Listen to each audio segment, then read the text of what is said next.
Hello guys, स्वागत है आपका कंटेंट मॉन्स्टर्स के एक और एपिसोड में। और आज के इस एपिसोड में हम रिव्यू कर रहे हैं फिल्म गोविंदा नाम मेरा का, जो कि डायरेक्ट की है शशांक खेतान ने और धर्मा प्रोडक्शंस की ये फिल्म है।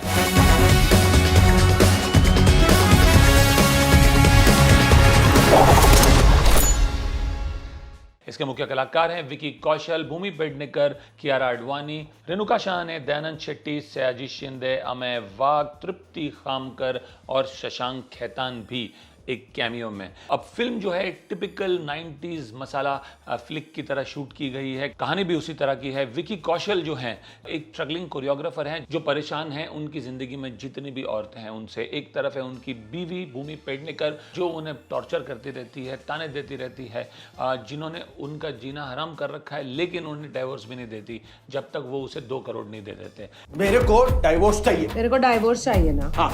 2 करोड़ दे, डाइवोर्स ले। हाँ? एक तरफ है उनकी गर्लफ्रेंड जिसका रोल कियारा आडवाणी प्ले कर रही है, जो उन्हें कंटिन्यूअसली प्रेशराइज किए जा रही है कि वो कब उनसे शादी करेंगे। तीसरी तरफ उनकी माँ है रेणुका शाहने, जो कि फिजिकली चैलेंज्ड है और वो भी अपनी तरह से उन्हें परेशान करती रहती हैं। और इस सब के बीच में वो फंसे हुए हैं एक प्रॉपर्टी डिस्प्यूट में।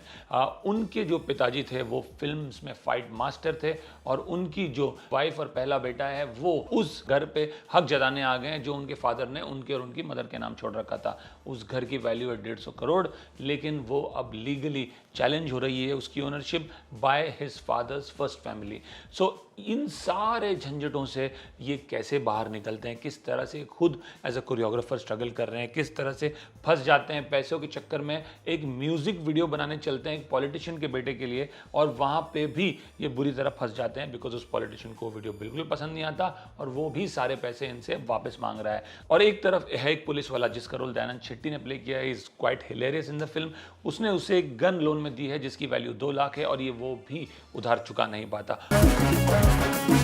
24 घंटे के अंदर मुझे मेरे पैसे चाहिए, वरना सीधे एनकाउंटर कर दूंगा, समझा? ऑल ऑफ दीज प्रॉब्लम्स किस तरह से हिलेरियस सिचुएशंस क्रिएट करती है गोविंदा के लिए, जिसका रोल विकी कौशल प्ले कर रहे हैं। किस तरह से वो अपनी बीवी से छुटकारा पाते हैं या अपनी गर्लफ्रेंड से मिल पाते हैं, किस तरह से अपनी माँ का वो घर उसे वापस दिला पाते हैं, broadly forms the crux of the story. In all of this एक मर्डर भी हो जाता है और किस तरह विकी कौशल का किरदार इस मर्डर के एंगल में भी फंस जाता है, वो भी इस कहानी का एक इम्पॉर्टेंट पहलू है। अब इतनी मुसीबतों से वो किस तरह से बाहर निकलता है, क्या अंत में होता है, क्या उसे वो पुश्तैनी मकान मिलता है कि नहीं, ब्रॉडली सेकेंड हाफ का क्रक्स फॉर्म करता है। अब क्या पॉजिटिव्स हैं इस फिल्म के? सबसे पहले Vicky Kaushal. I think Vicky Kaushal as this typical hero इस तरह की मसाला फिल्म में सोचने को मिसफिट लगता है, लेकिन उन्होंने बहुत ही बढ़िया काम किया। He clearly has a unique flair for comedy, it came very naturally to him, ज़रा भी आउट ऑफ प्लेस नहीं लगे Vicky, and without a doubt he actually surprises you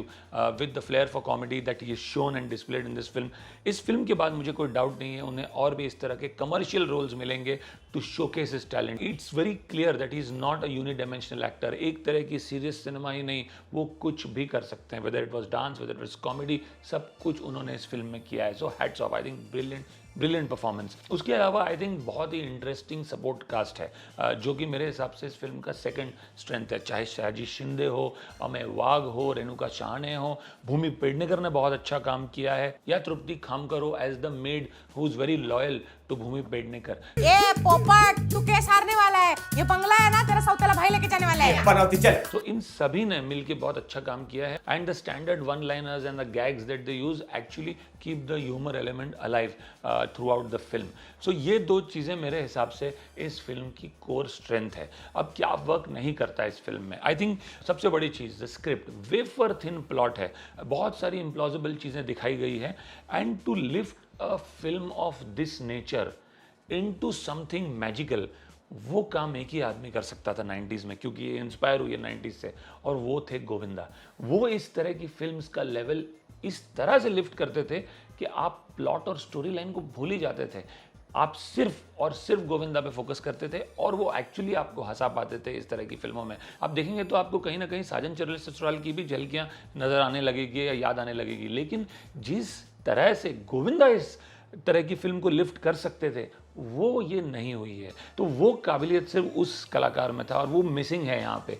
इसीलिए मैं कह रहा हूँ कि वेफर थिन प्लॉट जो है ये इस फिल्म को लेट डाउन करता है। दूसरा, आई थिंक गाने, एक गाना है वो भी कोई इतना खास नहीं है, इतना मेमोरेबल नहीं है। इस तरह की फिल्म्स गानों से भी लिफ्ट होती है, तो गाने इतने को खास नहीं है।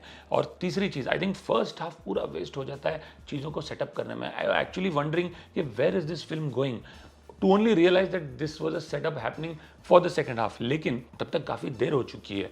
सो आई थिंक बहुत स्लो है फर्स्ट हाफ में to come to the point. और आखिरी तकलीफ जो है इस फिल्म की वो ये है कि डिसाइड नहीं कर पा रही है, क्या ये एक मर्डर मिस्ट्री है, क्या ये एक थ्रिलर है, क्या एक कॉमेडी है, क्या ये रोम कॉम है, ये किस तरह की फिल्म है। टुवर्ड्स द एंड जब तक आप फिल्म देख के ख़त्म कर लेते हैं, आप को क्लियर हो जाता है कि ये फिल्म खुद ही डिसाइड नहीं कर पा रही है कि किस तरह की मसाला फ्लिक है। तो I think that lack of clarity also I think brings the film down in a big way. तो ये मेरे ख्याल से क्लियरली खामियां हैं इस फिल्म की, because this is definitely not a film that you would want to go and watch in the theatres. Having said that, I would give this film a rating of 5.5 on 10, primarily because of Vicky Kaushal and that very, very strong support cast. So that definitely makes it a one-time watch at home on Disney Plus Hotstar. So that's about it from my side. अगर आपने ये film देखी है तो आप ज़रूर बताइए आपको कैसी लगी comment section में below. And for many more such reviews, please do keep coming back. We'll see you soon. Thank you.